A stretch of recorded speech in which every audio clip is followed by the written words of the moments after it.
Okey, baiklah, selamat petang. Okey, jadi hari ini kita akan belajar tentang tengok gambar ni dulu. Okey, jadi kita akan belajar tentang peribahasa. Okey. So, dalam peribahasa apa yang boleh kita pelajari ialah jadi kali ni kita nak belajar peribahasa lebih memudahkan para pelajar. Kita buat pembahagian mengikut tema, okey? Pembahagian mengikut tema ni untuk memudahkan kita mencari jawapan bagi mengenal pasti penggunaan peribahasa yang tepat. Okey, kita tengok pada tema yang pertama. Okey, iaitu tema kerjasama. Tema yang kedua, kita bahagikan kepada kerajinan, usaha ataupun kegigihan. Okey, tema yang ketiga, remaja bakal remaja ataupun bakal pemimpin negara. Tema yang keempat ialah bertemakan kekeluargaan. Yang kelima adalah bertemakan warisan bangsa dan juga permainan tradisional. Dan yang terakhir kita bahagikan kepada tema keinsafan lah. Okey, kita akan tengok setiap tema ni peribahasa yang berkaitan dengan tema-tema yang kita sediakan ni. Okey, pertama kita tengok pada tema kerjasama. Okey, antara peribahasa yang boleh kita kaitkan dengan tema kerjasama, yang pertama ialah, yang ni biasanya pelajar memang dah biasa dengan peribahasa ni lah, bagai aur dengan tebing. Okey, bagai aur dengan tebing, apakah maksudnya kelas? Iaitu tolong menolong antara satu sama lain. Okey, baiklah. Peribahasa yang kedua, ke bukit sama didaki, ke lurah sama diteruni. Okey, apakah maksud bagi peribahasa ini? Iaitu mengharungi kesusahan dan kesenangan bersama. Peribahasa seterusnya, terendam sama basah, terampai sama kering. Okey, maksud bagi peribahasa ini adalah sama-sama melakukan pekerjaan baik ringan maupun berat. Okey. Seterusnya peribahasa yang terakhir iaitu bulat air kerana pembentong, bulat manusia kerana muafakat. Okey, maksud bagi peribahasa ini adalah manusia bersatu kerana bermuafakat. Okey, itu untuk tema kerjasama. Kita tengok pada tema yang kedua iaitu tema kerajinan, usaha dan juga kegigihan. Okey, antara peribahasa yang boleh kita kaitkan dengan tema ini ialah yang pertama, bagai lebah menghimpun madu. Okey, maksud bagi peribahasa ini ialah orang yang sangat rajin. Okey. Yang kedua, hendak 1000 daya, tak hendak 1000 dalih. Okey, maksud bagi peribahasa ini ialah melakukan sesuatu sedaya upaya sekiranya hendakkan sesuatu atau sebaliknya. Okey.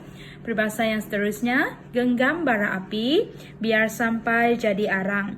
Tema bagi peribahasa ini bermaksud semasa membuat pekerjaan yang susah, hendaklah kita tabah dan sabar sekiranya mahu berjaya. Okey, untuk tema yang terakhir, peribahasa terakhir, di mana ada kemahuan, di situ ada jalan. Okey, jika mempunyai cita-cita, seseorang akan berusaha untuk mencapainya. Okey, kita tengok pada tema seterusnya iaitu tema remaja ataupun bakal pemimpin negara. Okey, kita tengok tema peribahasa pertama, rajin usaha tangga kejayaan. Okey, orang yang rajin dan berusaha pasti akan berjaya. Okey. Seterusnya, yang baik dijadikan teladan, yang buruk jadikan sempadan. Okey, contohi sesuatu yang baik, jauhi sesuatu yang buruk. Okey. Peribahasa seterusnya ialah kepimpinan melalui teladan. Maksudnya ialah menjadi contoh. Okey, seorang remaja yang dijadikan contoh dalam masyarakat. Okey. Lepas tu yang terakhir adalah pemuda harapan bangsa, pemudi tiang negara. Okey, iaitu bermaksud sesuatu yang menjadi harapan ataupun kekuatan negara. Okey. Seterusnya tema yang kekeluargaan. Okey, tema kekeluargaan antara peribahasa yang berkaitan ialah anak emas. Okey, ini simpulan bahasa sebab terdiri daripada dua perkataan. Bermaksud orang yang dikasihi oleh ibu bapanya mahupun majikannya. Okey, anak emas. Tidak semesti kita merujuk kepada anak. Okey, anak kita. Mungkin juga dia boleh jadi pekerja, okey, yang sangat disayangi oleh majikannya. Okey. Seterusnya ialah melentur buluh biarlah dari rebungnya. Okey, bermaksud mendidik anak biarlah sejak mereka kecil lagi. Okey. Seterusnya, bagaimana acuan, begitulah kuihnya. Perangai anak mengikut perangai ibu bapa. Okey. Sekiranya baik ibu bapa, maka baiklah perangai anak mereka. Okey, begitu Dan yang seterusnya, bagai menatang minyak yang penuh. Okey, bermaksud memelihara anak dengan penuh kasih dan sayang. Okey. Seterusnya ialah peribahasa yang bertemakan warisan bangsa dan juga permainan tradisional. Okey, antara peribahasa yang berkaitan dengan tema ini, hidup di kandung adat, mati di kandung tanah. Okey, bermaksud selama masa hidup mestilah kita menurut aturan-aturan yang berlaku.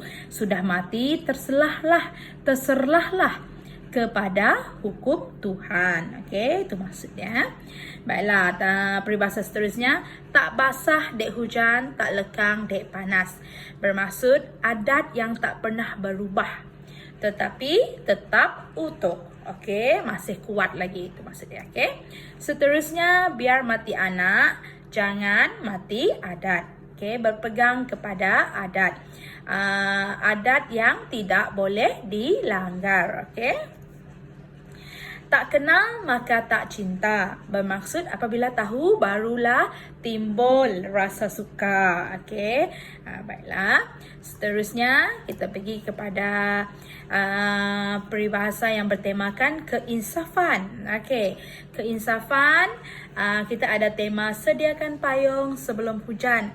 Okey, yang membawa maksud berwaspada sebelum ditimpa kesusahan. Okey. Seterusnya ialah ingat sebelum kena, jimat sebelum habis. Bermaksud berhati-hati supaya tidak tertipu atau kehabisan harta. Okey. Seterusnya ialah peribahasa sudah terhantuk baru tenggadah, yang membawa maksud sesudah mendapat kesusahan barulah hendak beringat-ingat. Dan yang terakhir, okey, peribahasa yang berkaitan dengan tema ini, sesal dahulu pendapatan, sesal kemudian tidak berguna. Okey, bermaksud fikirkan masa-masa sebelum berbuat sesuatu supaya jangan menyesal di kemudian hari. Okey. Baiklah, itu saja setakat hari ini. Terima kasih. Semoga kita berjumpa lagi.